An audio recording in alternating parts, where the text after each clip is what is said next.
Hello, everybody, and welcome to Disc Covers, the only podcast online that reads, reviews, and ranks all 41 of Sir Terry Pratchett's comic fantasy novel series, Discworld.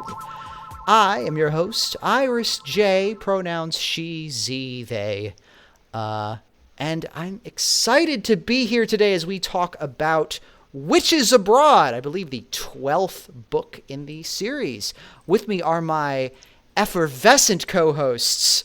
Why don't you introduce yourselves? I keep trying to find like an order to do this in because I can't point to any of you. Let's do Grace, then June, then Belina. How about that? All right. Hello, I am the internet's beloved Princess Grace. She, her, fey fair if you're spicy. I am pleased as punch to be here. Woo!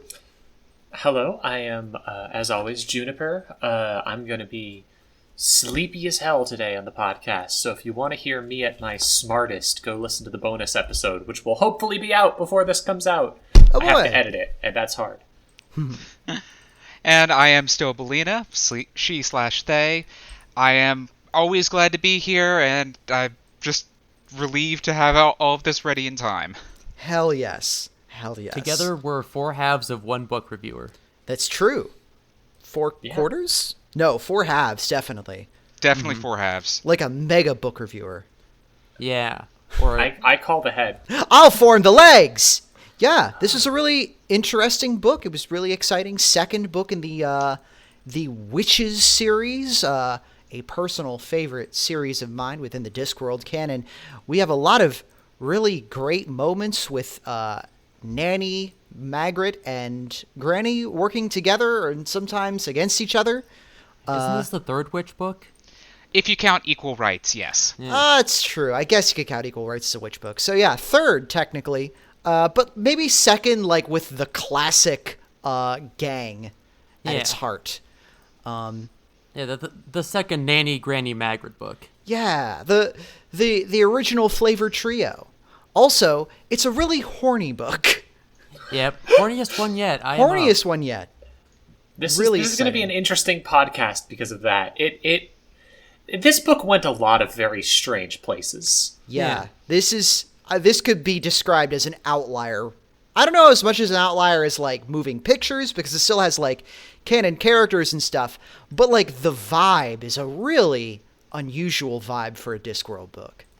So, Yeah, I still don't even know how to place most of it, to be honest. Are y'all saying that the others aren't going to be this horny? No, we didn't say anything about that. Yeah, I thought that's what... there's going to be Like- more horny shit down the road, trust me. But this is the first time that Terry has really turned up the heat, so to speak. Nanny Og is going to just relentlessly be horny every single time she comes up. Well, of course. That's just her defining trait, is that she's the horny one. Yeah. I mostly just found the book really interesting. I mean, sure, it was like, we can talk about it being horny, but I thought I have so many other thoughts first. Am I going to have to be the one who's like, well, let's stop talking about how hot it was and talk about the themes and thoughts in the books? I didn't necessarily think that it was hot. I just said that it was fair. horny. I don't think it was Anyways. like sexy, although there were parts I thought was sexy. Mostly it was just there was an ambient horny energy suffusing its pages. Yeah. Needs to be bathed in ice back at the library. Yeah, this is the book where Terry not only tells us he knows what sex is, which we already knew, but he, like, understands what a foot fetish is and that it's distinct from a boot fetish. I'm so proud of him.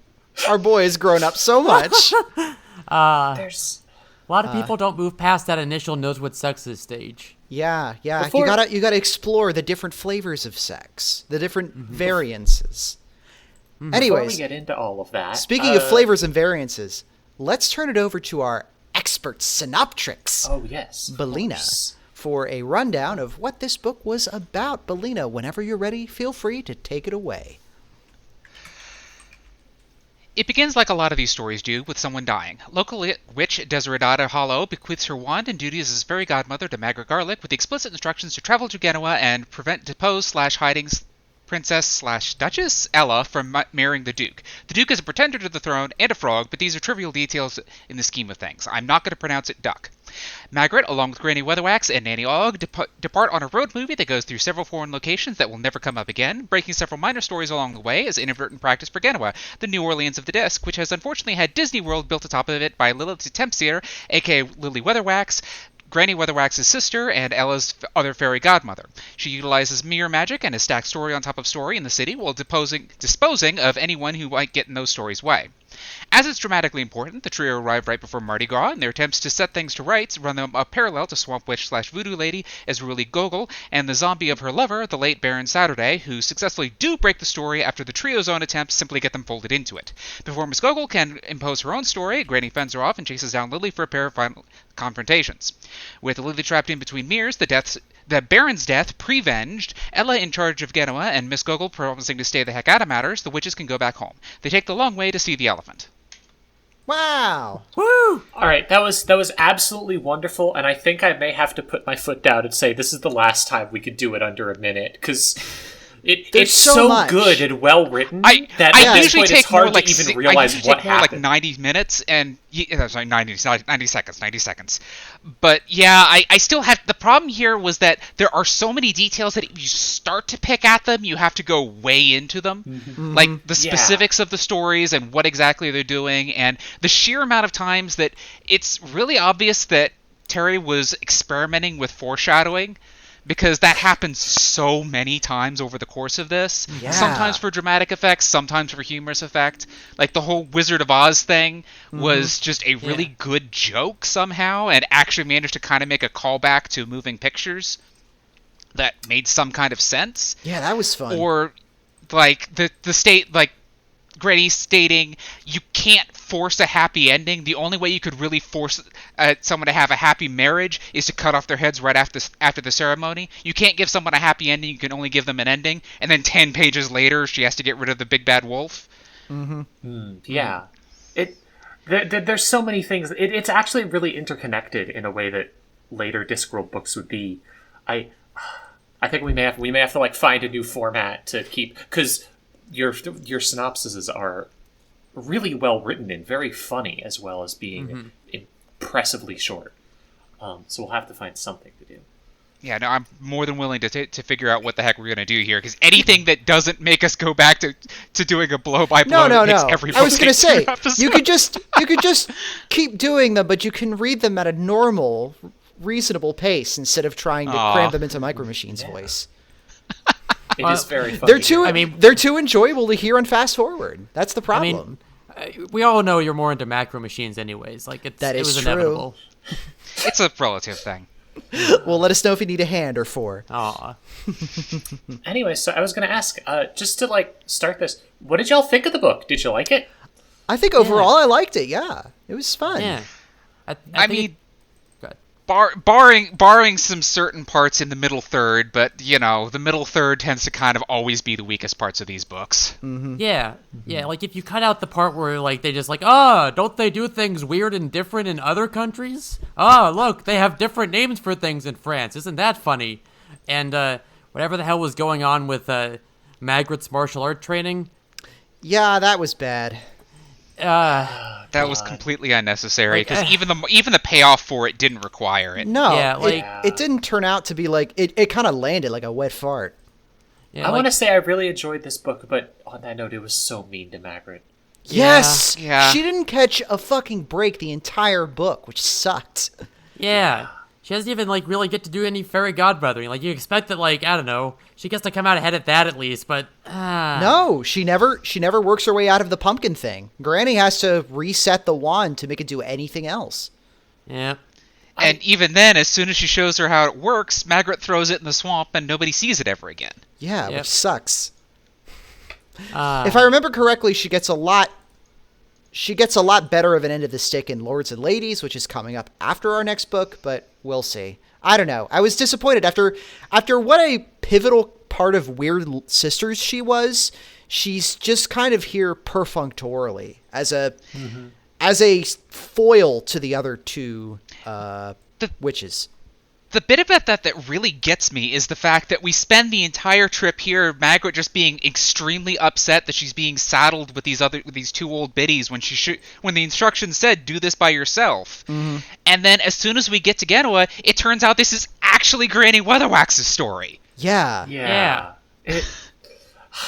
I feel like this is the reverse of what happened in Guards, where in Guards you can tell that he was going to write about Vimes, or tell that he was going to write about Carrot, but then Vimes was a much more interesting character, and we got that instead, and thank God.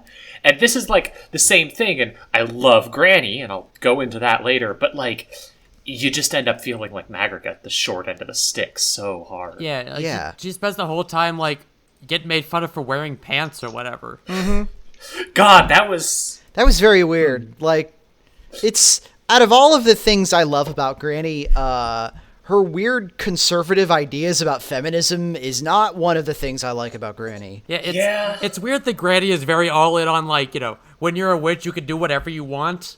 But not wear pants. You're not allowed to wear pants, and there are some things that a woman just doesn't do. So, I think that really, it almost works really well sometimes, which is when the central theme is Granny's a fucking asshole. Yeah. Like, when that's what they're focusing on, that, hey, like, Granny, she's doing this not because she's, like, super obsessive about pants, but just because she's a controlling piece of shit, kinda, then it really works and adds a dimension to Granny's character of, like, she's really not a good person, but she's going to save everyone because she has to, and it's fun. But then when it just becomes, Granny's kinda racist, it's just... curry in favor and whatnot. Yeah. Hey, that was one of the two things I had written down for my best gag of the book. Oh shit! I'm sorry. This is why you have to have a backup joke. Oh no. But yeah, that was annoying. It's really weird that like.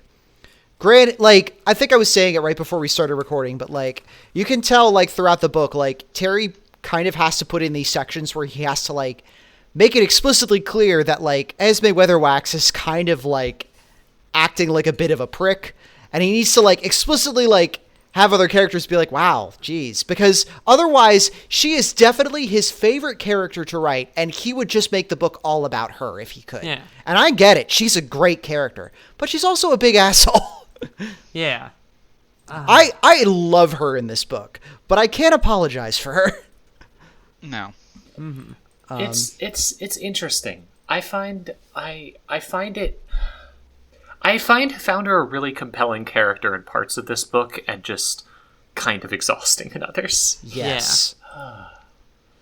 Which at times, at first I was actually really enjoying that. I was like, oh hell yeah, I like that the main character / hero, quote unquote, is kind of a terrible person, and that's something you have to like grapple with, but then it just kept going for a bit too long. Yeah. I get the usual strength of these witches books is the fact that the three of them usually do a pretty good job of sharing the spotlight. Yeah. But again, every portion of Magrat was just Magrat getting the short end of the stick in literally everything. So you just had Nanny and Granny, and that works most of the time, but yeah, you need like just a little bit more. They're a pretty good Manzai act in and of themselves, but there needs to be like some sort of substance to actually move the story along. And like Magrat's views on what witchery should be as this sort of like limb of a more new age and more socially conscious concept of what a witch's role in the community can be are legitimately interesting. There are some parts of her whole shit that I really vibed with too. Like there was like one throwaway gag about like how she had like a big collection of like jewelry and like earrings and necklaces and gewgaws that were like very exotic and magic looking to help distract her from being Magrat. And like, fucking same, girl. I fucking get that shit. Yeah. That's a mood. She could have gotten so much more done with her. I don't know. It felt like they were building to something with her, and then at the end, instead of it being built to that, it just kind of went, haha, you're an idiot. Yeah, and Yeah, moved like- on. I have thoughts about the ending of this book in general. It kind of... Yeah, like, yeah. Magrat is hypnotized for most of the climax of the book. Like, she's... Which, don't get me wrong, horny, again, but, Yeah. like, not... yeah, she doesn't really get to do much. It's not what I'd call good writing. Yeah. Does anyone kind of feel like she forgot any lessons that she learned in the previous book? Yeah. Yeah, kind of Like, back she at square just one. she got just like reset back to factory default. Is it possible for a character to be flatterized if it's the same person writing them? Oh, absolutely. Just Oh. usually it Yeah, takes no, longer this will than happen this. many times over the course of Discworld. I will say, you know who I really enjoyed in this book, even with all her faults? Who? Yeah. I loved Nanny in this book. Nanny, Yeah. Og, pansexual, ethical slut, Like, she says, quote, polyglot, fucking queen, she icon. says, quote, "That's the largest cock I've ever seen in my life." Word for word, and then, like, hastily adds that she grew up on a chicken farm. Like, You were about Which is to almost ask- certainly a lie. Yeah. yeah. She really plays off Granny in a great way here, Yeah. being like, Granny, you're an idiot when she needs to, but at the same time, like, I know why we respect her, and also she's just so much fun Yeah. all the way through. It's really Yeah. Like, if you're gonna have a Granny weatherwatch, you have to have someone who, like, knows how she works, right? You have to have someone Yeah. who, like, knows how to do the reverse headology to her and, like, knows the difference between... Granny will always say she can do something, but you have to know whether or not, like, you can trust her to do that.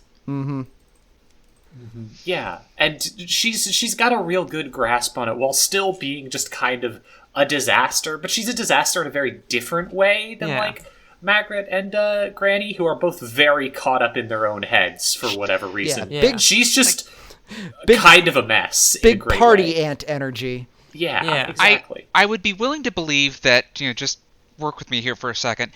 You could have made this story about Granny and Nanny without Magrat.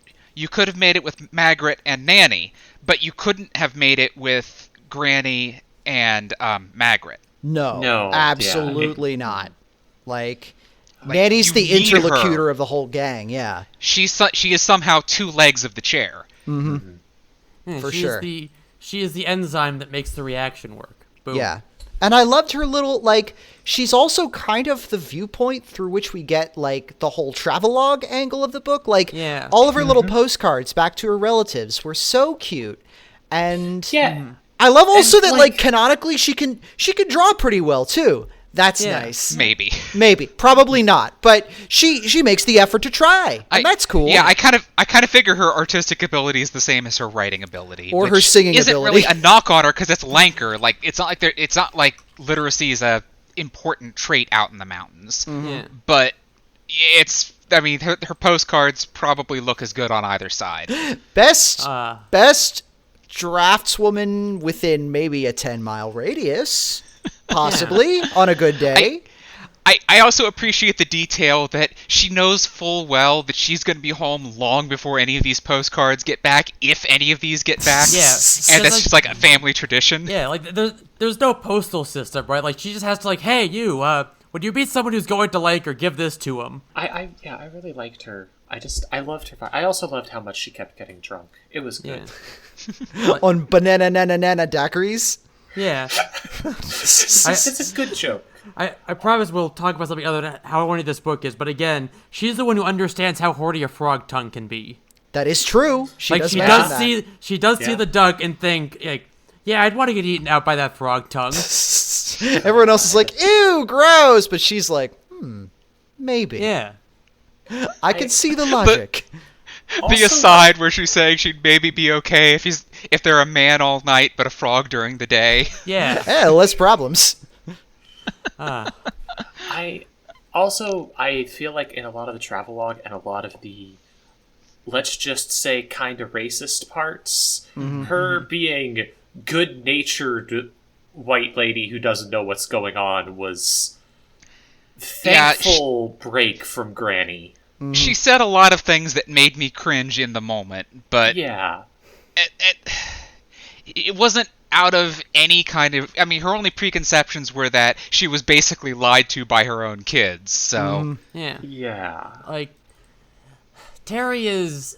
It's easy to say he's trying in this book. He seems to, like, he's doing the thing he was kind of doing in the first 2 books, where, like, it's okay to make fun of white tourists, and, like, at the very least, he's not making fun of Asian tourists like he was with Tourflower here. He's making fun of, people who are, quote, white, whatever that means in here.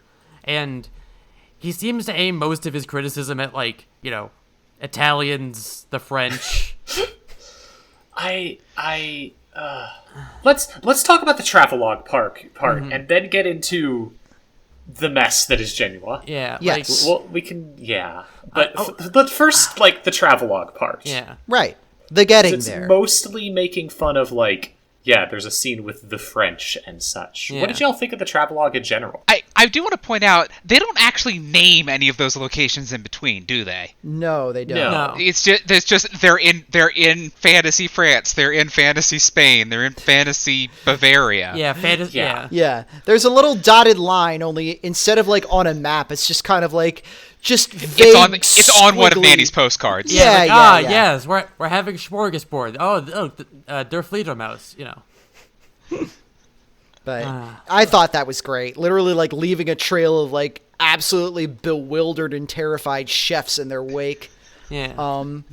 So good. And I loved the scene on the riverboat with the card game. That was one of the high points of the book for me. Oh, it was Yeah. so good. So good. I love some hustling shit. It's It was also just a great setup for the end of the story, with it all being about stories, and Yeah. Granny showing up and being like, okay, I know that if I sit down at a table with a bunch of card hustlers, I know how this story goes. I've got that on my side. And, like, it fit really well. It was fun to read. yeah, like I loved the whole story magic angle. That's some good shit. Yeah, that's like your I whole could've- thing. Exactly. I could have done with a little less like, it's pretty funny how they call things different names in other places, huh? That's silly, right? Mm-hmm. But Yeah. thankfully it was a mercifully short part of the book, and the whole book's a little bit like that, but it's mostly concentrated that one part near the beginning. What did y'all think? So, sorry, before we get into, like, talking about genuine stuff, I also wanted to talk about one of the most important characters in the book, who isn't actually here for, like, 95% of it. I thought that kind of if we're talking about this in a chair metaphor, the fourth leg holding the chair of the story up was Desiderata Hollow, the witch who dies at the beginning of the book, and yet whose copious note-taking helps kind of guide Magrat and the rest of the gang all the way over to Genua. And, like, through her absence, we kind of get a picture of yet another kind of interesting style of witch, which is, like, not really so much, like, in the very typical framework of what a witch should obviously be, according to Esme, but, like, more of a, I guess, kind of similar to, like, a naturalist, or just somebody who's, like, just really, really endlessly curious about the world around her. She's like way more empirical. She's very much like even Magrat's predecessor, where everything was just like very careful research and notes. She did a lot more traveling, obviously, because she was a fairy godmother and apparently good at it. Like, we don't really have anyone's word for that, but I mean, she was good enough to kick off the plot of this book when she was dead. Yeah. Yeah, and apparently she was doing something that was keeping Lilith at bay. Mm-hmm. Earned her nickname of the Good One. I feel like she was a great concept, and when she showed up in the story, she was pretty great, and then she didn't show up for the rest of the story. Yeah. Literally existing to be a MacGuffin. Her name comes from the Latin desideratum, or something that is desired. Name of a famous poem written back in the 1920s that got around a whole lot. Yeah, it just... I feel like it's something that I just feel like it was good, but it could have been better, and I don't know if the stuff that replaced it was good enough. Yeah, I want to hear more about this cool science witch, this one who's trying to, like, be more rigorous in her witchcraft. Like, that's kind of cool, right? Like, Magrat's like, hey, what if we made medicine that actually worked instead of these weird placebos? Which, by all accounts, do work very well, but, like... But what if they actually worked even better? Yeah. What if we gave people actual medicine? Yeah. Like, imagine if Esk from Equal Rights had come up under Desiderata instead of Granny. Like, that would have been incredible. God. Yeah. She actually would have been she would have been an incredible witch if she'd come up Oh, through that. absolutely. But unfortunately, Esk has already passed out of the narrative, and we're never going to hear from her again.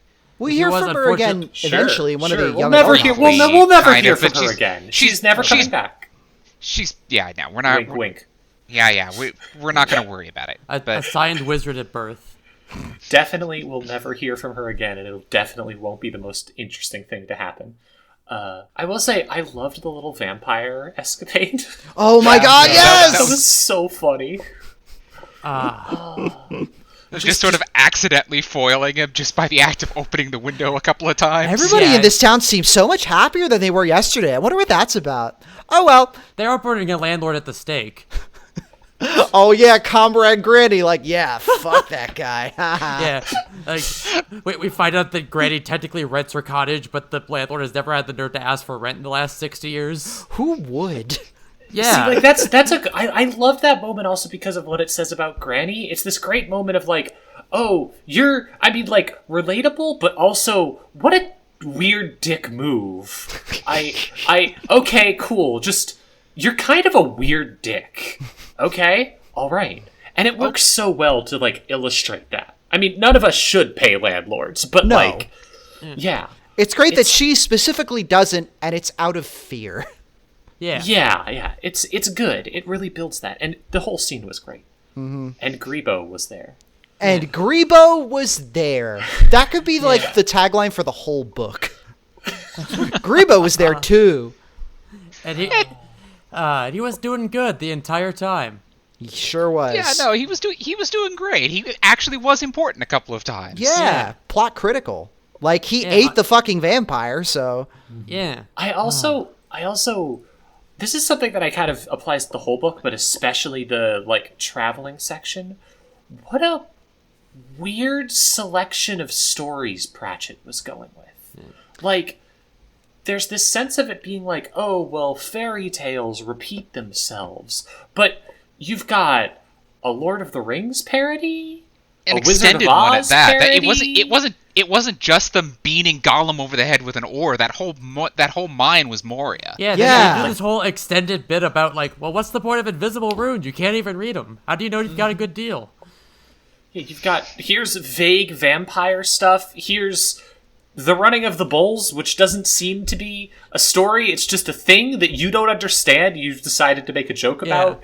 Mm-hmm. And here's Little Red Riding Hood. Okay, that one sort of makes sense, and also... Yeah, that one's at least a fairy tale. Yeah. The fucking Wizard of Oz to just drop a house on Nanny for no good reason. Yeah. Well, because she was a witch wearing red shoes. Which, I feel like, this will get into something that I have an issue with Genua. I feel like part of the issue is that it feels like Pratchett just kind of sees everything as territory to make jokes about, no matter the context. Yeah, like, And- I picture really easily that he has, like, kind of a morgue file. Like, I mean, he doesn't anymore because he has since passed on, obviously. But when he was working on these, he now had they're all morgue files. Jesus Christ, Grace.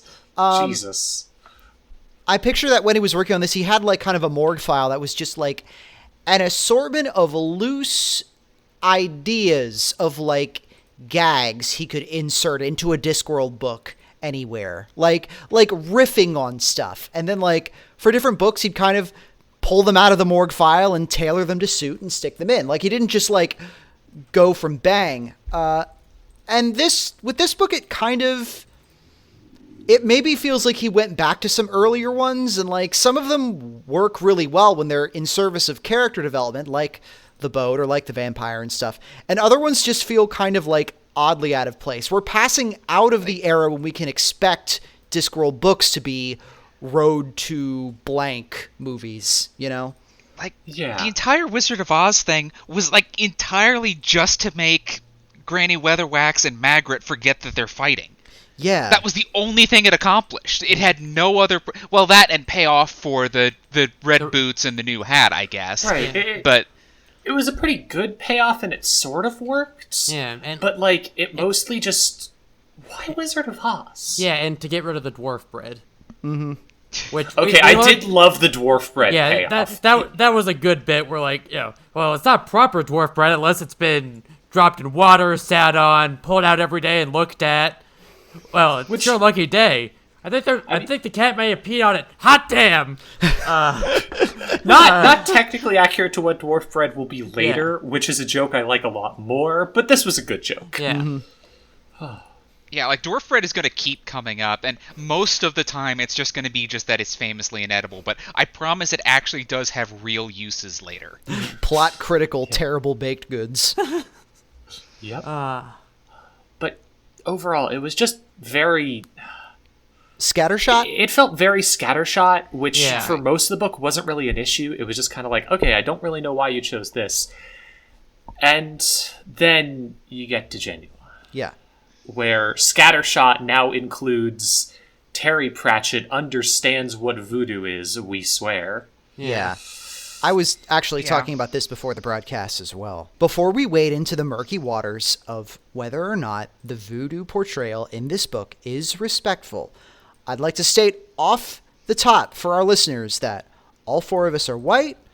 I don't know if any of us could call ourselves experts on the history, practices, or cultural context of voodoo. We're just taking wild shots off the top of the dome here, and that's obviously we are not the final arbiters of this kind of thing. It would be neat to get somebody onto a bonus episode who is a little bit more experienced in this to talk about it. I think that it's while it's definitely not perfect. It's also one of the most interesting parts of this book, so we would have to talk about it eventually anyways. Yeah. But yeah. That said, please continue. I apologize. If you know anything about this, if you know things about, like, this as a cultural tradition / religion thing, please message us or respond or just do anything, because we'd really love to learn about that. We'd literally love to hear from you. Especially because this book actually dives into it a lot, and there are definitely... I don't think Pratchett knew much about it. No. It's like he at least skimmed it to get a bunch of names out of it. Yeah, that's all we can really say for sure. He skimmed enough to, like, realize that, say, one particular figure was shared a day with a grocery store chain near him, and he could make a joke out of that. Mm-hmm. I feel like the problem here is a problem Pratchett has, which is... It's just that Pratchett's really white is the thing. Yeah. I mean, he looks at this and goes, I can make fun of this, and this. I can look at this the same way I look at witches. And if I treat it similarly, then I don't need to worry about cultural context, because, I mean, I would do this to the witches. This is how I treat their sort of thing.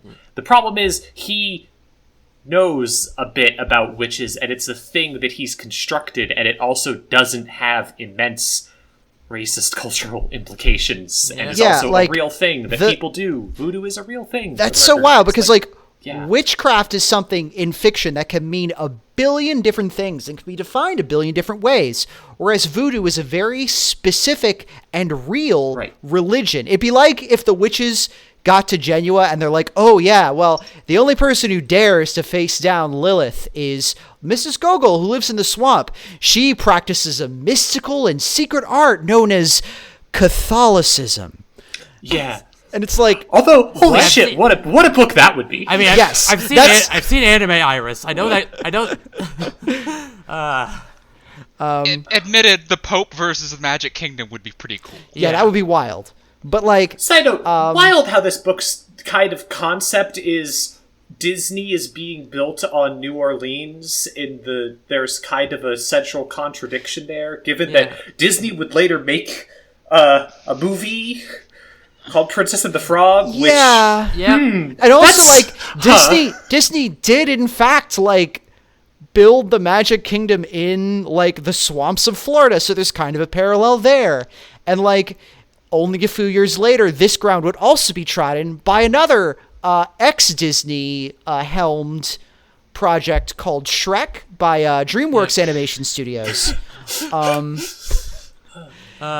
Okay, Shrek versus Lily Weatherwax would have also been. We aren't going to get out of making Shrek comparisons in this episode. I'm really sorry, but it's impossible. It's simply impossible. Look, there's a lot of asking people, what are you doing in this swamp? So, like, yeah, it's gonna come up. Mm-hmm. Honestly, it makes me wonder if this had any influence on people. Because, like, I know that, like, Disney actually was interested in maybe adapting some of Pratchett's books at one point. Okay. I I wonder if there was anything there. I definitely think there's a non-zero chance. Yeah. Okay, I do want, before we get too far out into the weeds, I want to at least chime in that, correct, we have no real idea how actually respectful any of this actually is. I'm sure there's a million inaccuracies, etc., but he does treat this very different than the way that he normally treats other cultures. Yes. He does, the fact that he has any respect for it at all is fairly novel for this series. Mm-hmm. Yeah, And he does try to focus a lot on commonalities, whether those are accurate commonalities or not, but it's a good way to build a story of them going, oh, this is accomplishing the same sort of thing that we would do to do this, but it's got its own strengths and weaknesses, and that's much more interesting than we've had in all of the previous kinds of pastiches. He goes out of his way to make Mrs. Gogol seem like an equal to the witches instead of just like another weird side character. And also, she has actual depth. She's not even necessarily a good or a bad character. She's there. Also, significantly, Mr. Saturday is the maybe the zombie we've seen taken the most seriously to date in the Discworld series, which is interesting. Partially, well, he's not really a zombie now, is he? No, he's a different type of zombie than I think Red Shoe is, whereas he's more... because Mr. Saturday isn't dead for most of the book. Right. I feel like he stops living, but he's not dead. Yeah. There's a section of it where it says that the only way you can come back as a zombie, essentially, is if you have something you really care about way too much. Mm-hmm. And I feel like the implication is that's how zombies work everywhere, and this is just a way of knowing how to do it. Which, caring about something way too much certainly describes Red Shoe in all forms, and I cannot wait to get to more of him. Oh, baby, does it ever. Yeah. But so the thing is, I feel like that's definitely the biggest strength here, what you were saying, Belina, is that it has that sort of respect and treating it on this is working with the same things, the same ideas. And I also feel like that's kind of the biggest failing here. Like, ignoring it is just a palette swap in some ways. Yeah, this is just witches abroad. This is what they have instead of witches in other places. Right. Mm-hmm. Ignoring the intricacies of, like, all of the stuff that he very obviously has absolutely no idea what voodoo is in any way and thinks it's zombies and voodoo dolls. The assumption there is, this is just another type of witch, which works essentially the same way. It's all the same everywhere. Mm-hmm. Which is something that you see sometimes in things that are trying to be more respectful, and it's never great when you take a real cultural thing and boil it down to, this is the same as thing that I, a white person, have. Right. So I understand this. It smacks very much of like, I don't see race. Yeah. I'm gonna make one call out there where we have the footnote of racism isn't a problem on the disc. It's replaced with fantasy racism, but even goddamn then, most rancid is. Footnote for sure. People aren't racist on the disc; they're speciesist instead. That's not Even that isn't even even that's sweeping it under the table. Yeah. Yes, there's fucking racism. Holy shit! It's so bad. Yeah, it's great because he says that, and then also like you'll notice that like all the people who are like the lower class members of Genua are coded as non-white, where all of the upper class members of Genua are coded as white. What's up with that? Yeah. We just did this like vaguely racist travelogue. Yeah. I had to read that at the end of the book because my footnotes didn't work on the online version I was reading because I read this in the last 2 days. I read most of it today. So I finished the book. It was like, wow, I have a lot of thoughts on that. It sure had some like problems with how it treated certain things, especially race. Let me check the foot. Oh, Got him. God. Got him. Waluigi-fied. Jesus. Painful. And it sucks too, because like I was talking about it a little bit before the show, but like there's a thread you could tug on there, whereas that, like, again, I'm not an expert, I don't pretend to be an expert, etc., etc., but like at its core, voodoo began as an expression of personal and cultural freedom against the oppression of colonialism. And what Lilith is doing in Genua is colonizing it and reshaping it to her ideals. So it would make sense that the magic in Genua would take not necessarily the shape of voodoo, obviously, but like the idea of magic as a form of resistance would be uniquely shaped in that regard, and would have maybe some sort of broad parallels to real life examples of cultural preservation in the face of an oppressive hegemony. Yeah, there is now.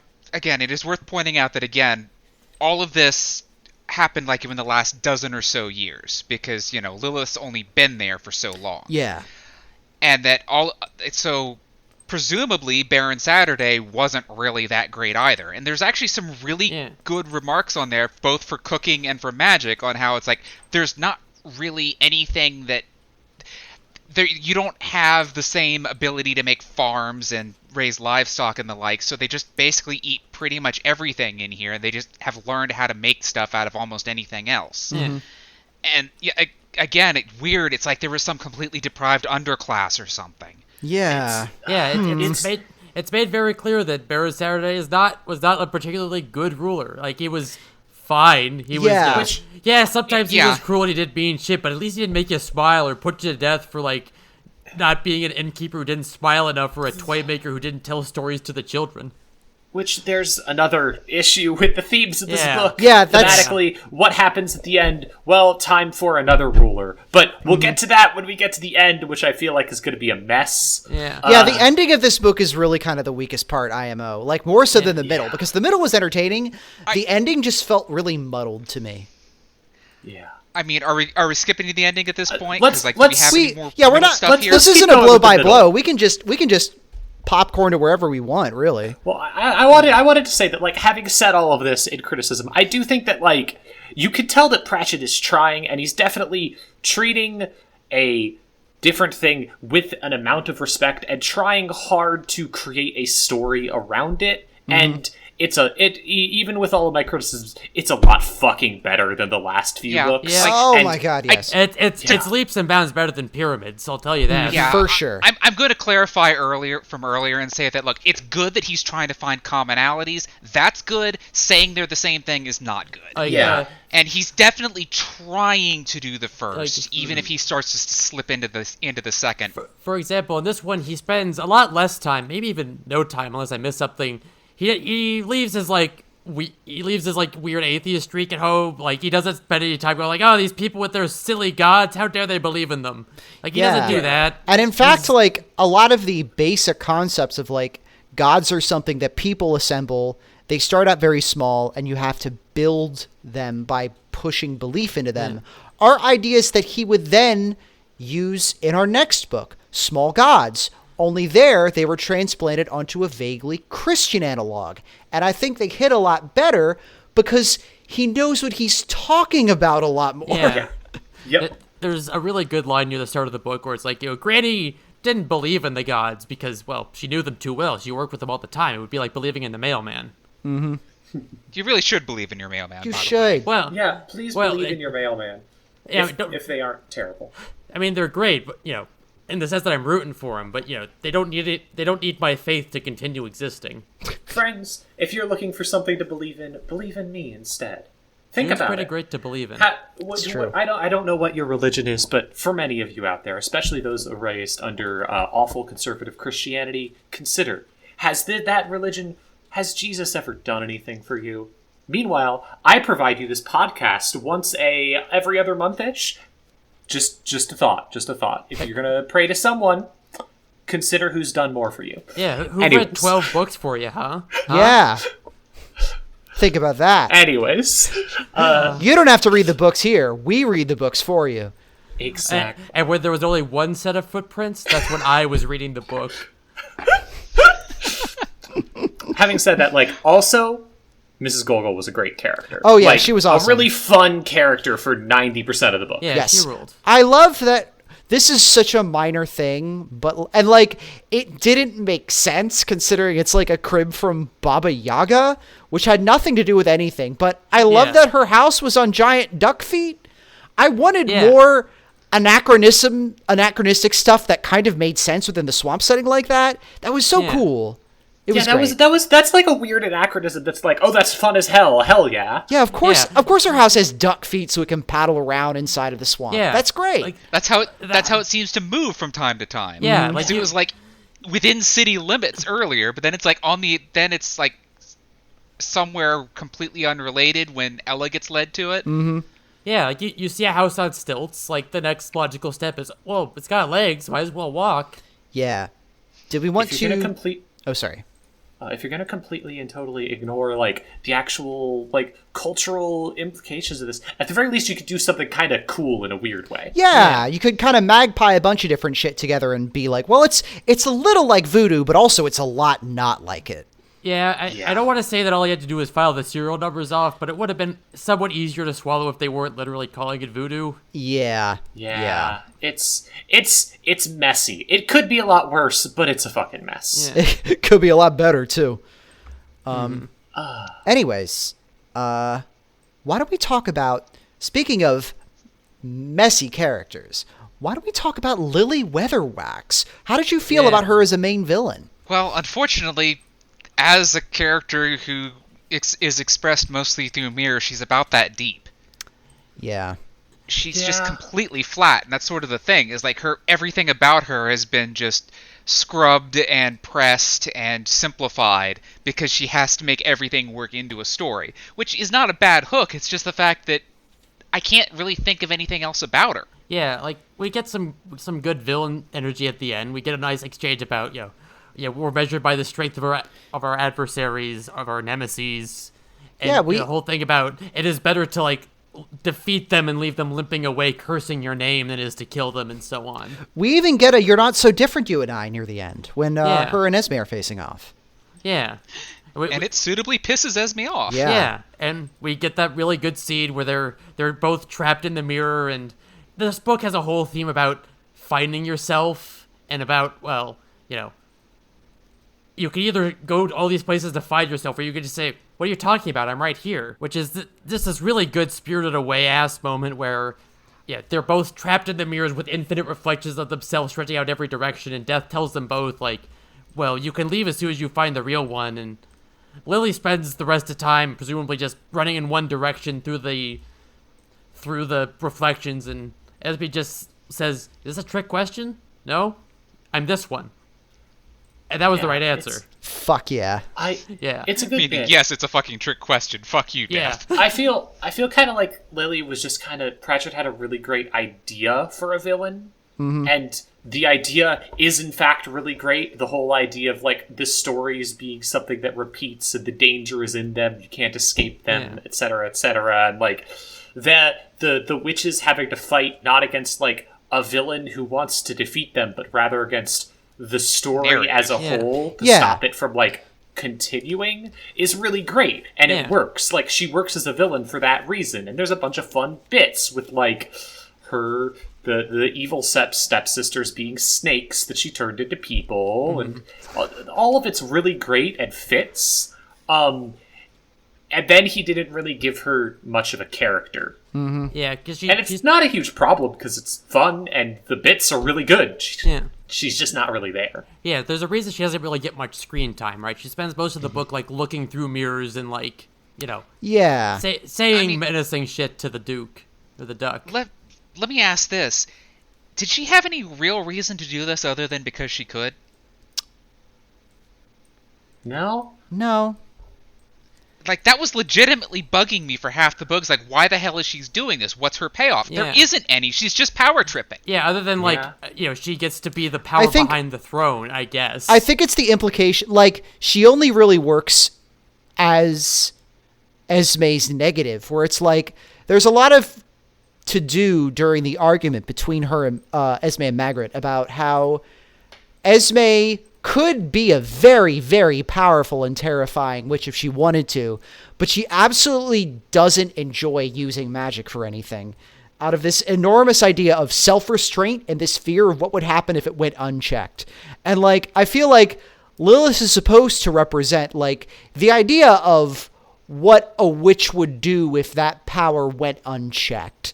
Which the answer is that you would kind of vaguely turn into an old school idea of a wizard. She built her own tower. She kind of built what could be considered her own defenses in that regard.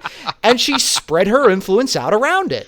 In the end, magic is a thing that takes off the limits of what you're able to do. And the result of that, if you get too into it, is you just assume that everything around you instead of people are just things that you can play with.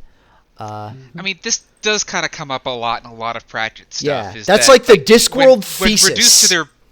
When you're reduced to your base state, your humans are like these just horrible, nasty, selfish, cruel beings, and it's kind of up to us to, yell at that part of ourselves and actually tame it and be decent people. Not for any real reason, but just because it's the right thing to do. Mm-hmm. Yeah, and it sucks if you don't do it, right? Yeah.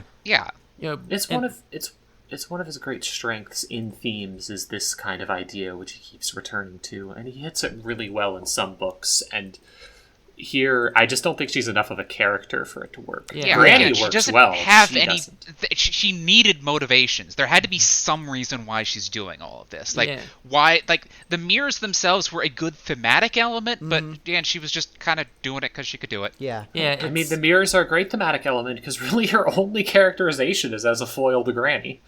Yeah, for sure. She's just a reflection.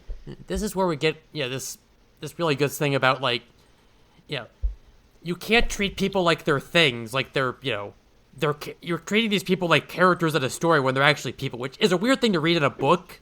Like, it is weird that this book is about, like, hey, you shouldn't necessarily subscribe to these easy narratives, and there's no really such thing as happily ever after or whatever. Which is a weird thing to read in a book that has a narrative. Mm-hmm. Which, we've seen this before. I've complained about this with other different books, but... I mean, we're kind of getting to the point where I just kind of have to say that the fact that this book it doesn't end, it just stops. Yeah. And that is, unfortunately, pretty clearly intentional. Yeah. Yeah.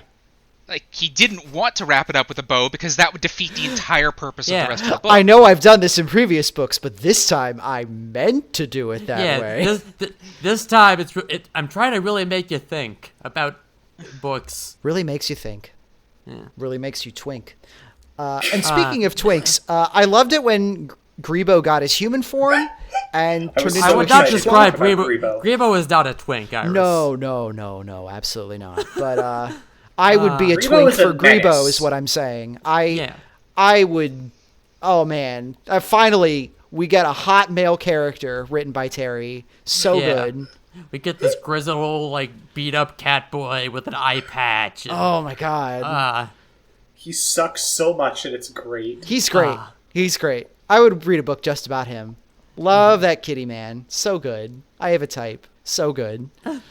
I've been to guys who can't open a door without my help.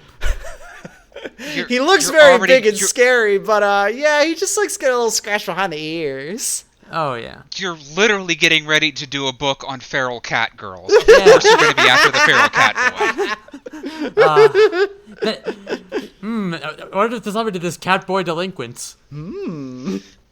That and I regret to inform... While we're in digression zone here, I regret to inform you all, despite the narrative's intense pains to convince you otherwise, the Snake Sisters are a gender, and I will not be swayed on this. Yeah. Oh, 100%. They're great. Horny. Dear God. When they, like, open up their mouths, like, wider than a mouth should be, I'm like, yo, that's some, like, Dio and JoJo Part 7 shit, and I'm here for it. You notice too that there was a part where they mentioned that like because they're reptiles, similarly, their eyes can't see very well. They can only track movement. So it's they can handle them as long as they don't move too fast, which is wild. I loved that. They're genuinely great and genuinely menacing. The fact that look, he's already made the point before that like magic can't cover up your eyes. That's just that's been around since the first book. But there's a big point on this one. Apparently, it can't change what your mouth looks like either, because this comes up with most of the transformed characters in one way or another. And like, if we didn't know Terry this well already, I'd say that he's being this horny about it intentionally.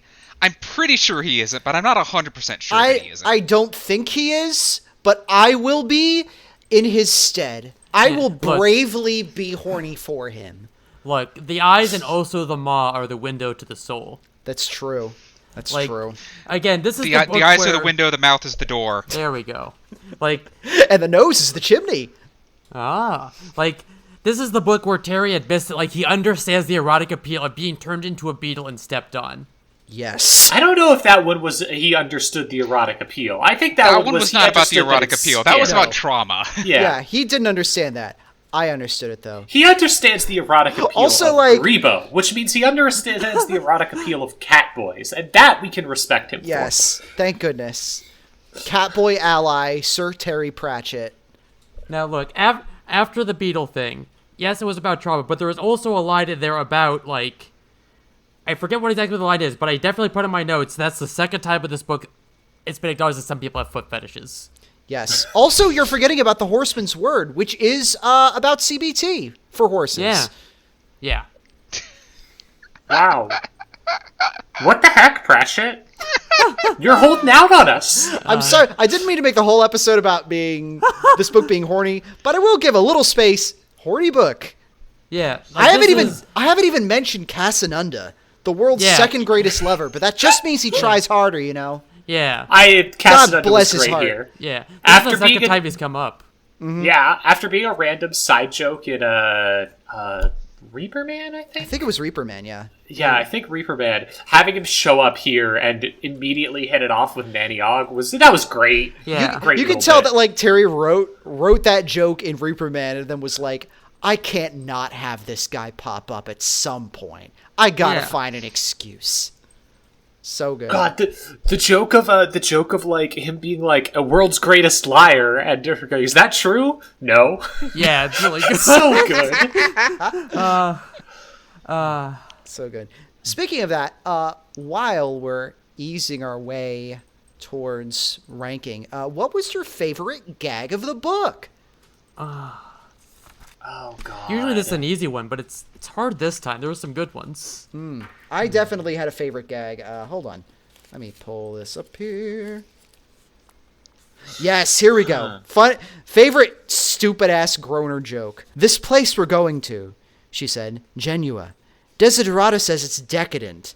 Nanny Ogg's smile remained fixed.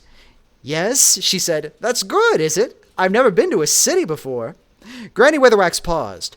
She'd been pondering for some while. She wasn't at all certain about the meaning of the word decadent. She dismissed the possibility that it meant having 10 teeth, in the same sense that Nanny Ogg, for example, was unident. Okay. Terrible. I half joked earlier about you shitting on the joke about Curry in favor, but I had a backup. So there's the bit right before they all leave, you know, when they're in Lankertown Square, and you know, just saying their goodbyes. Jason Ogg pulled Magrat aside. Arshawn read to me in the almanac where there's all these fearsome wild beasts in foreign parts, he whispered. Huge hairy things that leap out at travelers, it said. I'd hate to think what would happen if they leapt out at Mom and Granny. Magrat looked up into his big red face. You will see that no harm comes to them, won't you? Said Jason. Don't you worry, she said, hoping that he needn't. I'll do my best. Jason nodded. Only, it said in the almanac that some of them were nearly extinct anyway, he said. Just God. I'm not worried about Nanny and Granny. I'm worried about whatever random shit gets in their way. A well-founded fear, it turns out. There's a lot of competition in here, but I think one of the ones I wrote down was they're doing the Wizard of Oz bit, and the dwarves knock on the door of the farmhouse like, "Oh, we're looking for a witch. Witch, oh witch. Well, how many have you got?"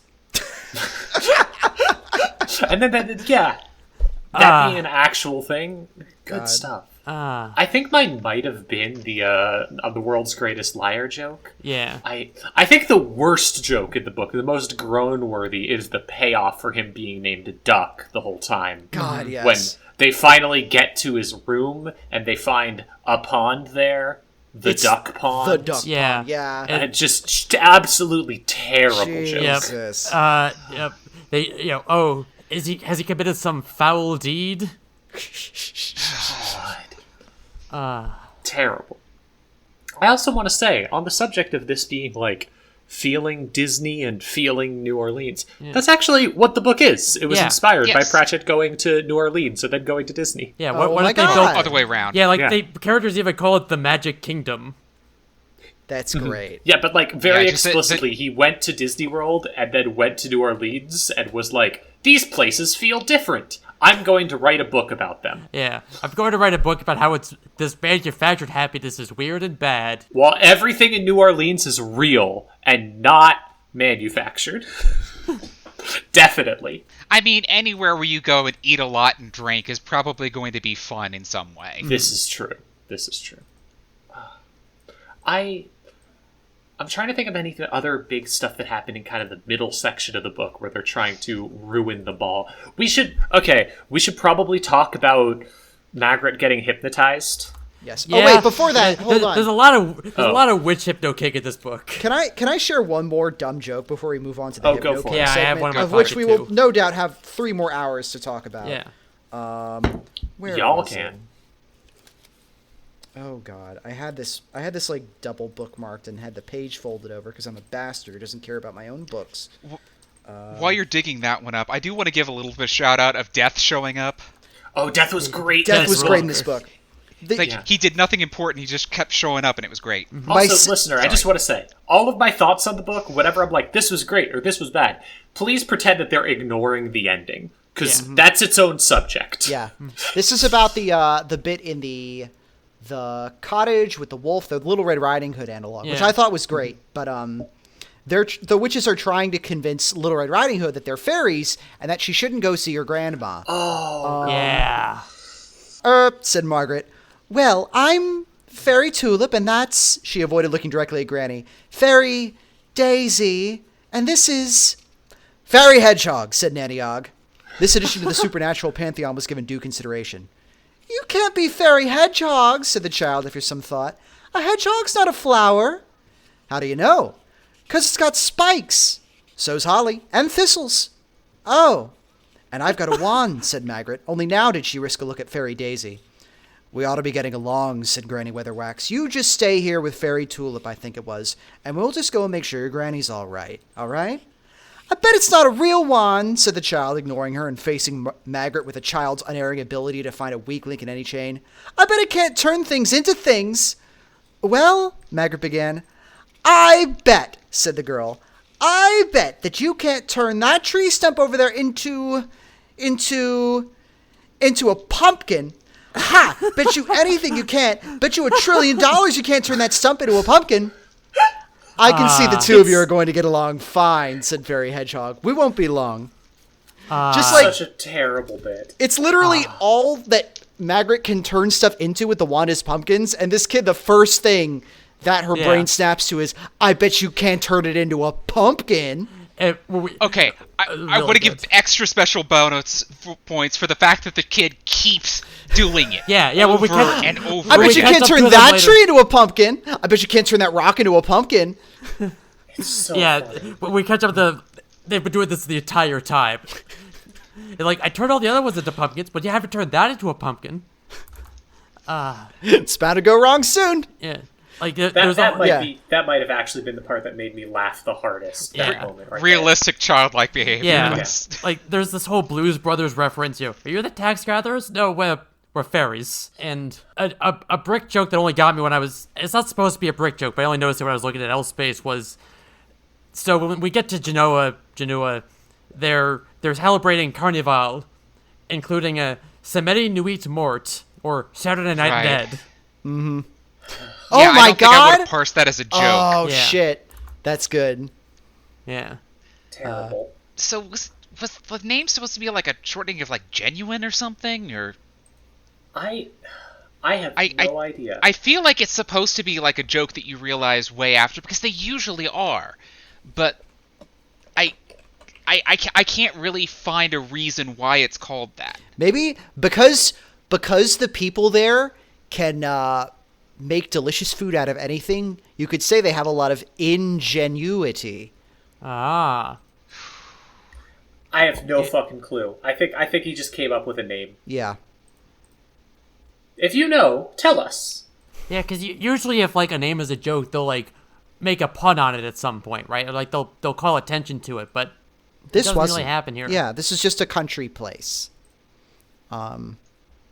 Yeah, I like the whole bit with the Red Riding Hood thing, just because, like, there's this one bit where, like, she, like, ropes a bunch of woodcutters into, like, fixing up the grandma's house, because of course she's real, and of course the wolf is real, and the wolf has been, like, changed horribly by the power of stories into, like, walking on two legs and needing to eat grandmas, and it hates this. So she kills she kills the wolf, and she enlists the local woodcutter's help to, like, fix up her house and check in on her and shit. And she, like, tells this one guy off so hard after embedding an axe, like, halfway into a tree.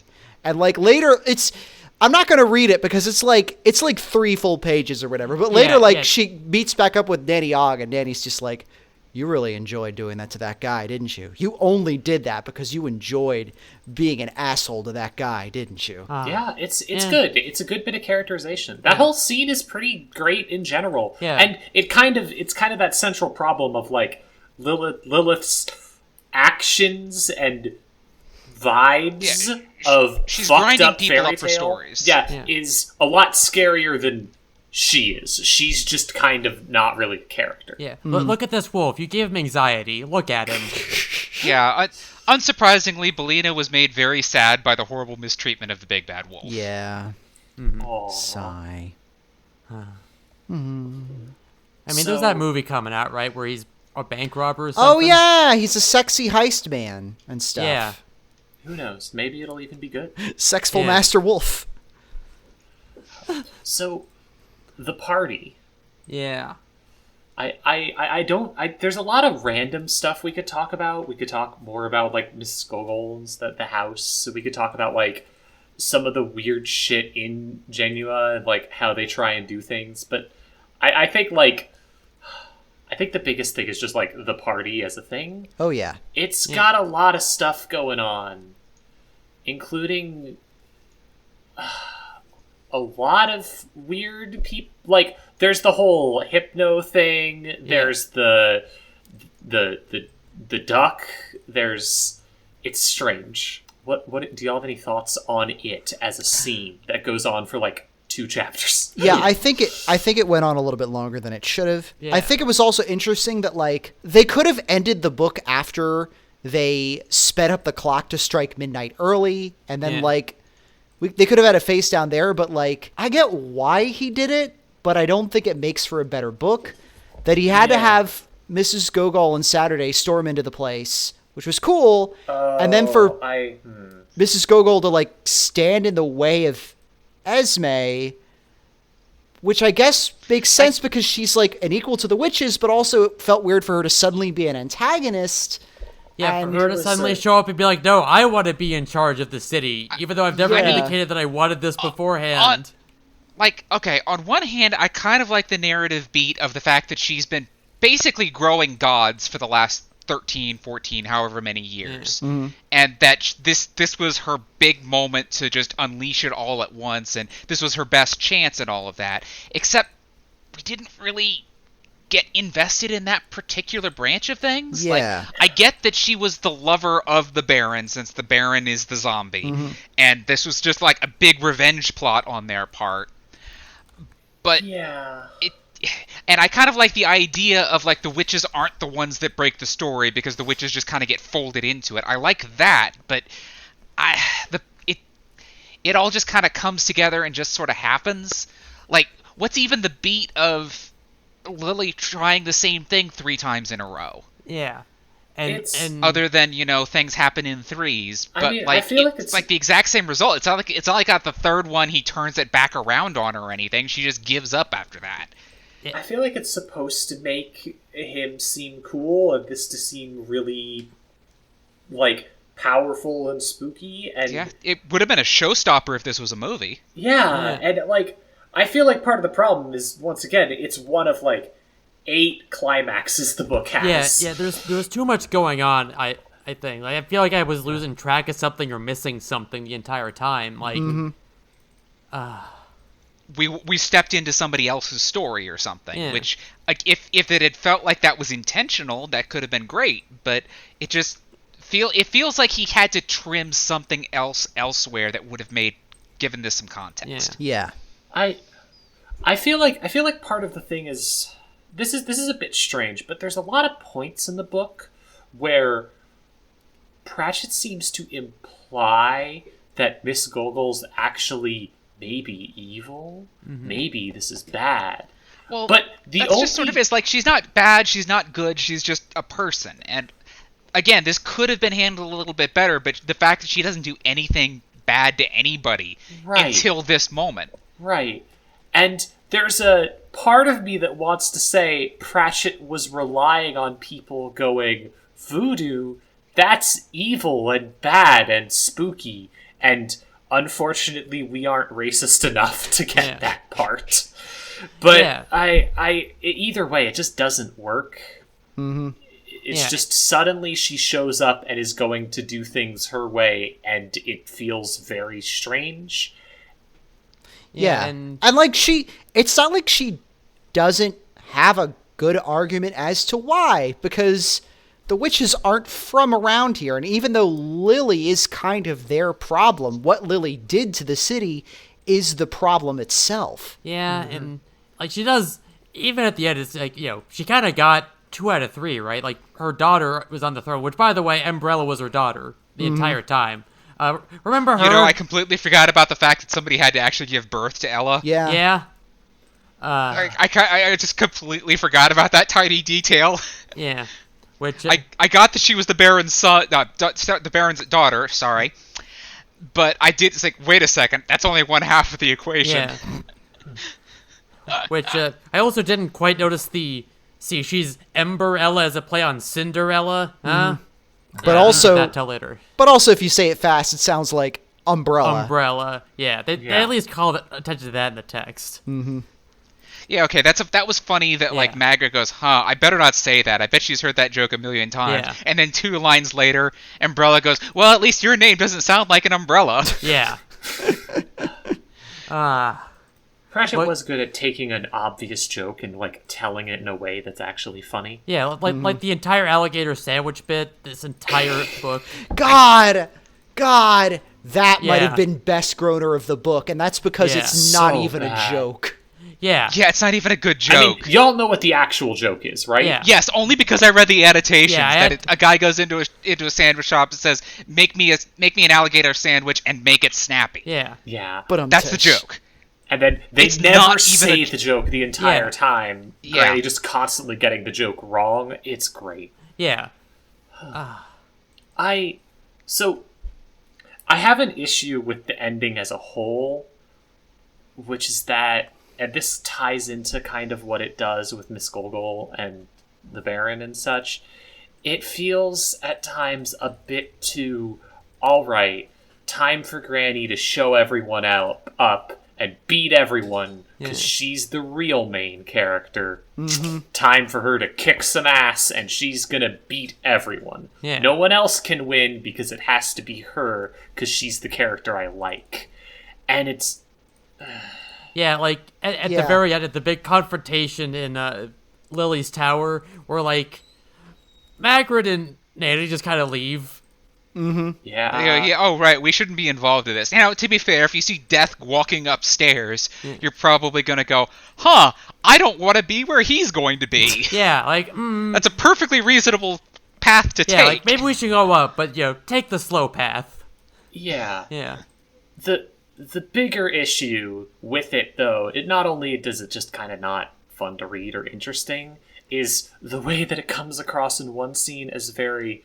Granny has shown up and shown these locals how wrong they are about their idea of how they should handle this, and she's gonna beat them at their own magic. She's smarter about voodoo than they are, and she's beaten them and proven them wrong. Yeah, that was It's got bad fucking vibes. I liked the notion of, she's turning the sympathy backwards on it.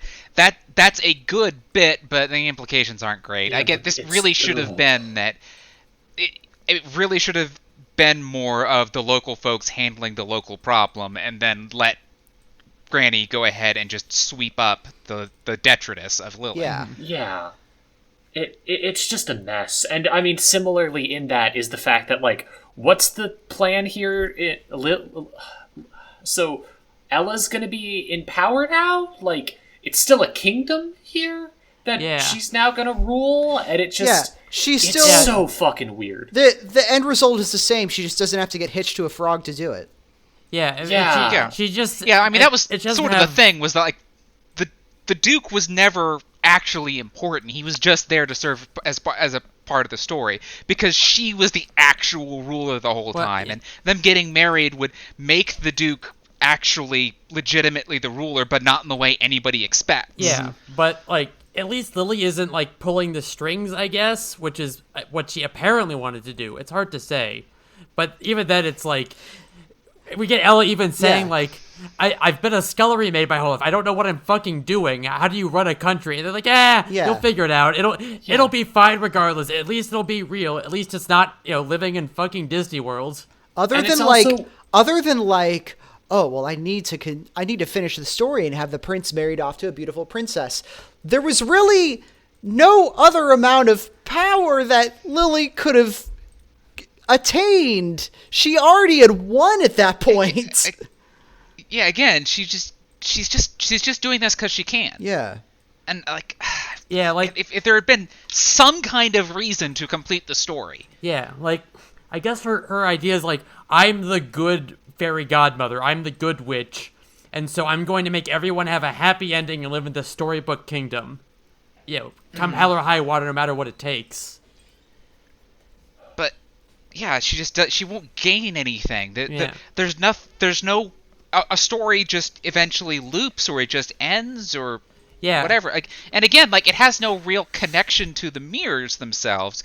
The mirrors is just because she's a mirror witch. Mm-hmm. Yeah. And so she can spend the whole time scrying on her heroes, and there was that whole thing with, like, a witch should never be caught between two mirrors, and how mirrors spread your soul really thin. I wasn't really sure what that was building to. I felt like I missed something. Yeah, it didn't really build to anything, because she just gets attacked by her reflections in the end. Yeah, when Granny breaks one of the mirrors but doesn't break them at the same time. Yeah, like, but the kind of it doesn't really seem to be, like, it doesn't seem to really be connected to much of anything. It seems like it would have happened anyways. Like, I would understand this is why they're not supposed to be between two mirrors, because if something happens to the other one, to one of them but not the other, something horrible is going to happen. Mm-hmm. But, like, I don't really feel like that's necessarily because of her overuse of mirror magic or anything. She's not spread thin. She's not, like, if say, perhaps perpetuating the stories was keeping her alive because she has stretched herself out so far, that would have been a very good reason. Yeah, like if she's becoming the next Black Alice, right? Like, if she's suddenly the witch in 50 different stories, or she's the good fairy godmother in all these stories, and, like, so there's not really much of her left in any one place, that could be something. Mm-hmm. But that's not really what she did. She just rolled around and, like, gave a wolf anxiety here and this and that. It's very strange, and it doesn't quite work. And also, like, not to go back to the bad vibes, but, like, the whole thing about, like, hey, there's this sort of reaction to Disney from a local person practicing a local form of magic and then they're not only shown up, but also using it to put someone else in power in the same castle, and it's still a British fairy tale at its core. Yeah. It's still that. He can't not tell that story. As much as he thinks this is cool, he's still telling that. Pratchett is fundamentally more Disney than anything else, no matter how much he wants to make fun of it. For sure. Yeah. You got to defeat the colonialist in your head first. Yeah, like, this is at the very least, like, less bad than the land metaphysically needs a king. We have to install a king, a rightful king, otherwise the land will be mad. I think I had a literal, like, one of my post-it notes literally just said, oh, great, more shitty ideas about kings. Oh, no. Yeah. Oh, no, but the whole point was that the swamp was rising up to throw out the false king. Oh, my God. The land he did it didn't need again! a king. But now that it's installed a girl boss on the throne, a rightful girl boss who is the daughter of the rightful baron? Baroness? Again, I'm pretty sure that he just sort of came in and... Which, like, right, that's so how anyone is I'm in pretty charge of anywhere, right? Like... Baron Saturday was coded... He was coded white in some ways because, like, Ella was described as being biracial.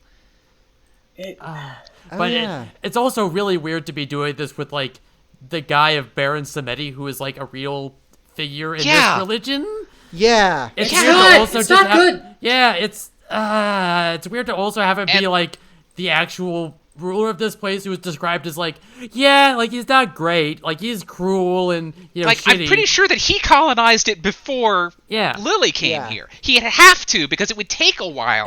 It would take more than however long it took her to staple Disney World. Plus, like, I don't think if you, like, he's a baron, right? Which doesn't really imply anything good about why he's there, right?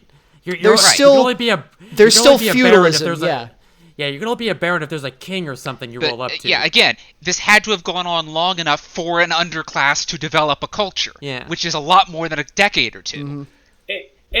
This is the problem. I found this a lot with stories, which is that, like, something that's just flat out bad and gross about stuff, you look at it and you go, wow, that was bad and gross, kind of racist. Anyways, but when something tries and fails and doesn't quite work, and it's almost there, but not quite, but has a lot of problems, you can spend so much time picking it apart. Like we know Terry is, like, he fucking hates the Queen. Hated the Queen. We knew he was a staunch anti-monarchist in real life. It's weird that, like, at least 2 books so far have been about, like, rightful heirs. I've read Nightwatch. He'll get there. He seems to be under the impression that you have to have one person at the top. I've read Nightwatch. He might not get there. He might not get there. What if people just weren't in charge of countries? Just saying. Cool idea. I don't know. Maybe it might be something. I would have been... I was, like, half expecting Ella to say, like, okay, we're gonna have a parliament now, but, like, we don't even get that. Yeah. No, she's like, we cut away from her right before she realizes nothing's gonna stop her from power tripping. Yeah. Plus, like, her mom is still right there. Like, the only thing stopping that from becoming anything is Granny's threat that she'll come back. Mm-hmm. And they didn't break every mirror in the castle. God, the horrible Disney sequel where Lily crawls out of a mirror. Oh my God. Oh. Well, so what did y'all think of the actual climax with the 5th climax, I guess, with the mirrors? This is such a horny book. We got to a 5th climax, and it was still going. This book has Unfortunately, they were all kind of unsatisfying. This book has no refractory period. No. Which is weird for a book about mirrors. No, that's a reflectory period. That's slightly different. These books are fucking rubbing off on us, I swear to God. But what did y'all think of that ending? I liked that there was a quiet moment where, against you could tell that she was doing it against everything she wanted to do. Granny was like, okay, Lily, that's enough. Let's go home. We can be sisters again. Yeah. And we need another witch anyways. Yeah. Like, there's there's a vacancy. Somewhere you could be. So close, because that was a huge deal at the start. Like, the shortage of witches was important, and he's been doing so much foreshadowing for this entire book. I would have loved to see the version of this book where she's like, yeah, okay, I'll come with you. And then, like, to have her around during Lords and Ladies and other subsequent witch books would have... Recovering villain is such a good character archetype. Like, I'm looking at my goddamn Sunset Shimmer Kinney mug. That would have been great to see. Fuck. Yeah, that would have been... Amazing thing to admit to on the podcast. We've talked about the horse isekai show enough times. I think it's fine. This is a safe space. Yeah. Anyways. Is our audience gonna lose respect for me? Come on. You're already listening to a Discworld podcast. What are you going to do? Call us nerds? Yeah, you fucking nerd. You live in a glass house. Yeah. Put that rock down. Probably more made of mirrors based on this book. Yeah. I did love that the glass slippers in this Cinderella analog were mirror shoes. It both makes more sense as footwear and is way more stylish. Yeah. Yeah, no, that's actually really good. I want some mirror shoes now. It seems dope as hell. Just wearing little disco balls on your feet. Yeah, give me some mirror shoes. Give me some shoes that really make your choice of whether or not you're wearing underwear that night a statement. Every step a panty shot. Perfect. Yeah. That's a bit of a weird Twitter account, but honestly, I thought that's where he was going with it, with the mirrored shoes. I will say though, I that would be a much better ending. As much as the ending did have the really fun moment in the mirrors, it was kind of like, it kind of felt like Pratchett had that idea that was just like, well, I got to get here somewhere. Yep. I got to admit, I liked the detail that like they get Esme out of there, and it's like, Jesus Christ, what happened to her hands? Looks like she tried to put him straight through a mirror. Weird. Yeah. She still was trying to save Lily after all that. Yeah. Yeah, and the whole, like, I'm always a sucker for, like, wait, are we sure this isn't Lily? And then, she calls Magrat a wet hen, and like, yeah, you're the real one. Okay, yeah. I like that particular trope of, like, are we really talking to the right person? Insult. Oh, yeah, we must be. Yeah, it's a good bit.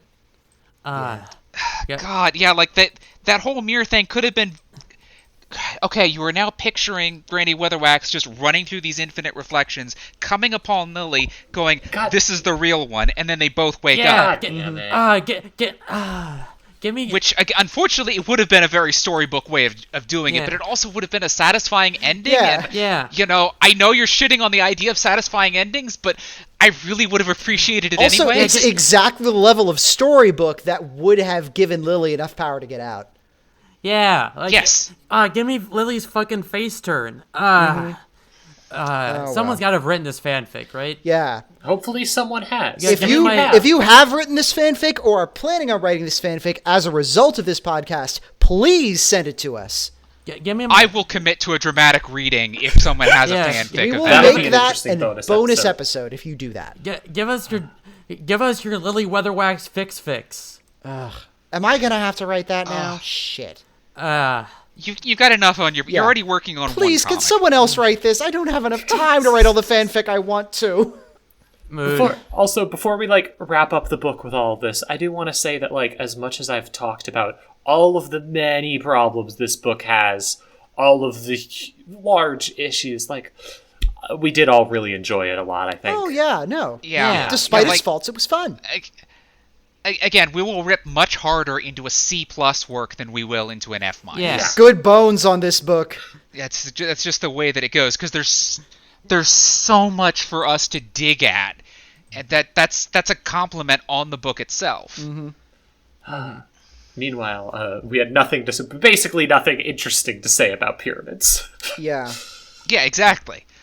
I like that Pyramids is our go-to bad Discworld book because none of us want to think about Eric. Yeah, because we can't say Eric, because we actually perversely had a lot to say about Eric because we were making fun of every single line of that book. So bad. Pyramids is our lowest, still acceptable Discworld book. Beneath Pyramids on the ranking list is Sourcery, and Sourcery was just dog shit. So it's anything below that is well, we're not even going to deign respecting it with a response. But Pyramids is it sucks as hell, but I would still maybe read it if I had nothing else. Yeah. Mm-hmm. I wouldn't skip over it like I would Eric. Yes. Mm-hmm. Yes. Yeah, Pyramids at least had that first part that was pretty interesting. It was... Yeah. It had some neat motifs. We've already ranked pyramids. We can't rank it again. Okay. Yeah. Let's talk about rankings. Speaking of, let's go to the big board. Ding, ding, ding, ding, ding. I will link it here in chat so you all can stare at it as well, because it's getting long enough that I can't just say it from memory anymore. I'm going to use the Witch books as kind of a frame of reference here. Would you say that this book was better or worse than Equal Rites? Better. Okay. Definitely better than Equal Yeah, Rights. this one had a much shorter road to portion. Yes. I mean, I would probably say this is better than Moving Pictures. Would you say Yeah. it's better or worse than Wyrd Sisters? God, that's actually a hard decision. Yeah. Remembering Wyrd Sisters... Because it's definitely not better than Mort. I would definitely No. say it's not better than Mort. Absolutely not. But I'm having trouble deciding whether I like this or Wyrd Sisters. I think it's better than Wyrd Sisters just because it's more enjoyable to read all the way through. There were parts of Wyrd Sisters that I remember just being like, wow, what am I really reading here? Yeah, I Yeah. would say this one had more interesting ideas than Wyrd Sisters. Like, again, I love... Yeah, it kept pulling me along the whole way. Yeah. The jokes like, were better. Yeah. This isn't like Equal Rights where I just chopped the middle third out completely. I had to at least say something about the travelogue. Yeah. Yeah. And we, as a group, had a lot of things to say about the travelogue. Yeah. Yeah, because the travelogue set some stuff up. This one leans a lot more heavily on, like, the story magic, which was a lot of fun. I'm weak to it, but it was a lot of fun. Yeah, no, naturally. Yeah. You are a creature of stories. We know that. It flattered me, too. Yeah. This one definitely has the vibe of, like, middle book in a trilogy problem, where it's like, this one isn't going to be the one anyone starts with by any means, and it's not going to be regarded as the best by any means, so the only way you can differentiate it is if the author does something different with it. That's what Terry did, for better and for worse. Yeah, you're suddenly making me really look forward to Lords and Lords Ladies. and Ladies, if I remember correctly, kicks ass, and I'm excited Hell to yeah. get to it. But yeah, so I'm going to say that slots in at a decent number 4. Future Iris, if you could put some sort of number 4 sounding sound effect in here, like a bunch of kids shouting the number 4, that would be great. Number 4. I'll just go find a bunch of like Sesame Street Yes. bits. Yeah. One of the times where 4 was the number of the day. Perfect. Yeah. Yes. Hi, Future Iris. I hope you're having fun editing this. I probably almost Yeah, done. no, thanks for everything Hi, you keep Future doing. Iris. Future Iris, I hope you're doing all right. We all Yeah, appreciate well, I'll you. probably be editing this in the next few weekends, and one of those weekends is going to be a 3-day because my birthday is coming up soon, so... Hell yeah. Oh, shit. Hey, would be doing Future that. Iris, happy birthday. Happy birthday, Wow. Future Iris. Finally, I'm turning 7,000 years old. It's so nice to be Finally. here. Hell yeah. And I'm excited for 7,000 more. The big 700. This has been a long Yeah. one, but before we wrap up, did we have any mail or anything? I had something Oh. I wanted to talk about. Yeah, well, why don't you talk about that first? I've got the Twitter and the Mastodon pulled up, and we did have some stuff from that. Let me pull up the mail as well. One of these days, I'm going to have to remember to ask for that before we start recording so we can actually plan around it. Yeah. That's fair. So, I want to talk about really quickly. There is a thing happening literally right now, as far as I can tell. This doesn't technically has to do with a book we haven't read yet, but there's a very famous Terry Pratchett quote from Men at Arms that I'm pretty sure is misquoted, actually, and I'm curious to read the book and find it. But it's one of those just Pratchett quotes that gets shared everywhere. The quote about Vime's boot theory. Yep. Yeah. Yeah. Really famous. I'll read it just for the thing. The version of it that you can find. Yeah, I heard of it well before I read any of these dang Discworld books. Yeah. The reason that the rich were so rich, Vimes reasoned, was because they managed to spend less money. The thing was that good boots lasted for years and years. A man who could afford $50 had a pair of boots that'd still be keeping his feet dry in 10 years' time, while a poor man could only afford cheap boots and would have spent $100 on boots in the same time and would still have wet feet. This was the Captain Samuel Vimes' boots theory of socioeconomic unfairness. And it's been passed around a lot because it's a very easy way of explaining some basic concepts about why capitalism sucks fucking ass. Mm-hmm. However, what's actually happened is a person who is known for campaigning about reducing poverty in England, Jack Monroe, was making a large point about how inflation figures don't actually correspond to anything that matters because they usually only consider the most expensive things.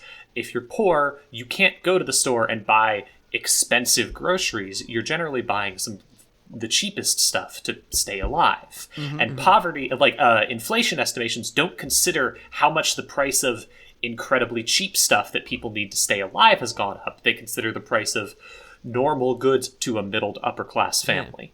And so I believe they go by they, them pronouns. Let me double check. I believe so. So they were making a big point about this, and it's actually caused the one of the official groups. I'm trying to find the exact one. The ONS, which I don't know what it is. Had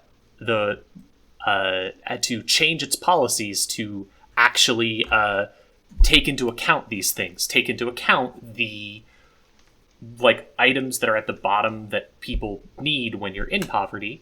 And the Pratchett Estate has loudly supported them actually using the name Vimes Boot Theory for this. Oh, sick! It was quoted in the thing and is actually going to be a part of this. Holy shit! There's a lot of great quotes about it. Yeah. I'm looking at a random Tumblr post about it, and we'll put a version of it in the comments and a link to the Guardian article about it. But it's a very cool thing. Very cool.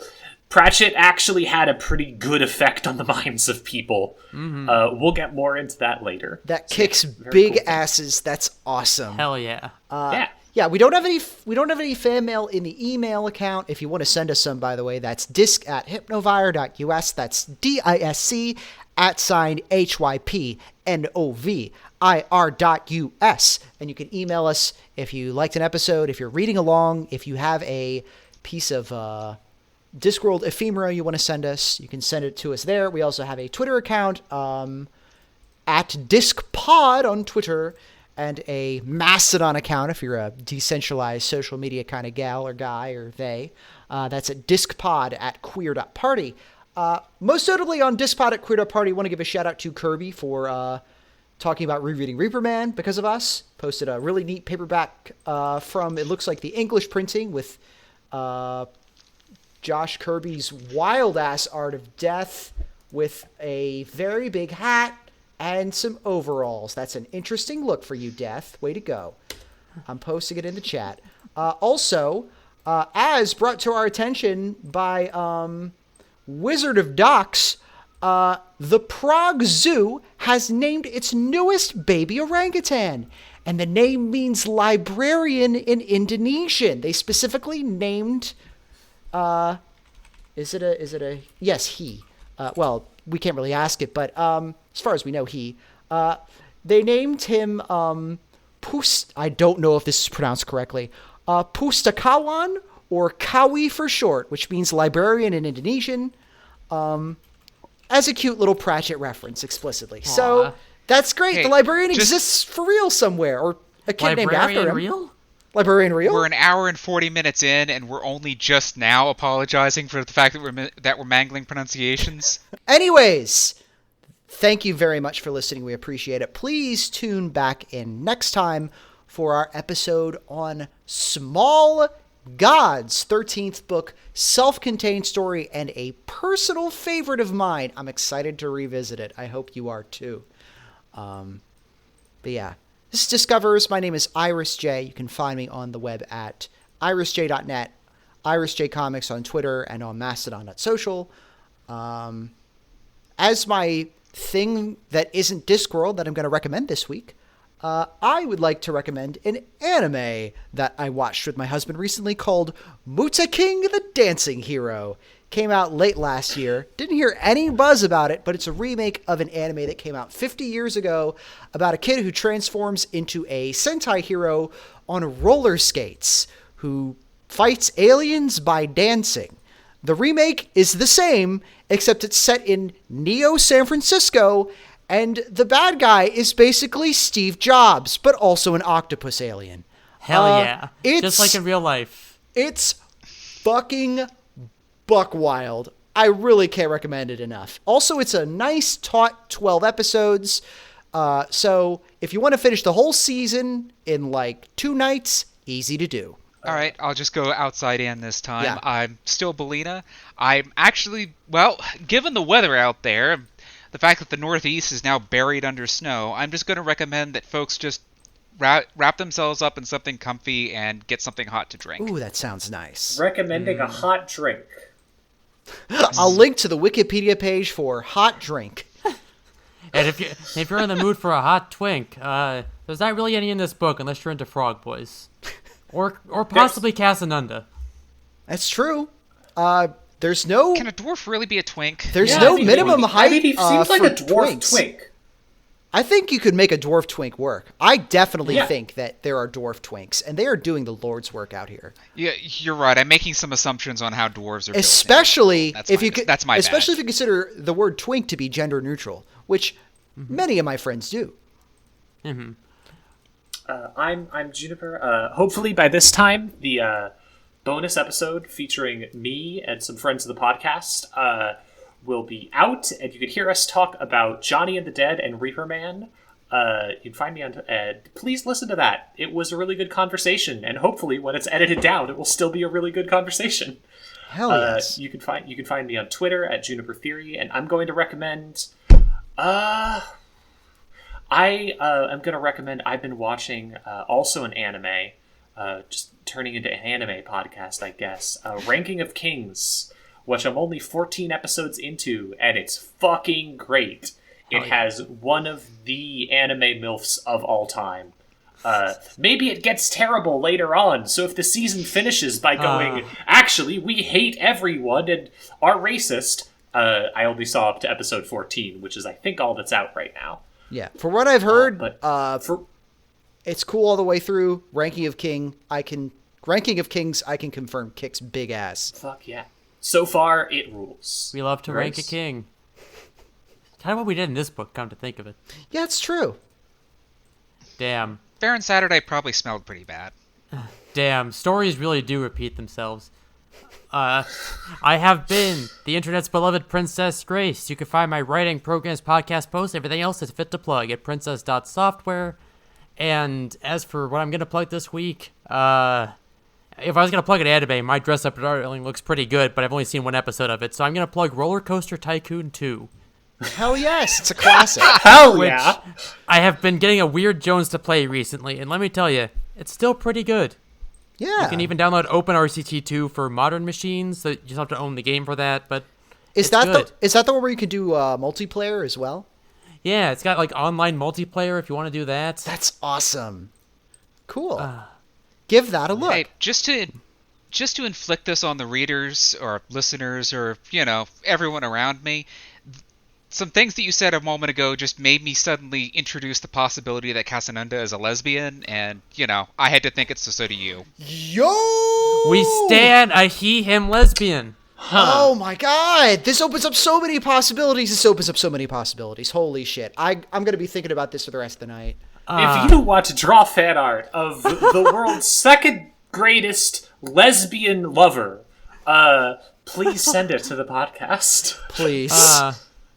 Anyways, this has been Discoverers. Truly it was a Witches Abroad. Thanks for listening and keep on discing. Love y'all. Follow your dreams. Have a good night.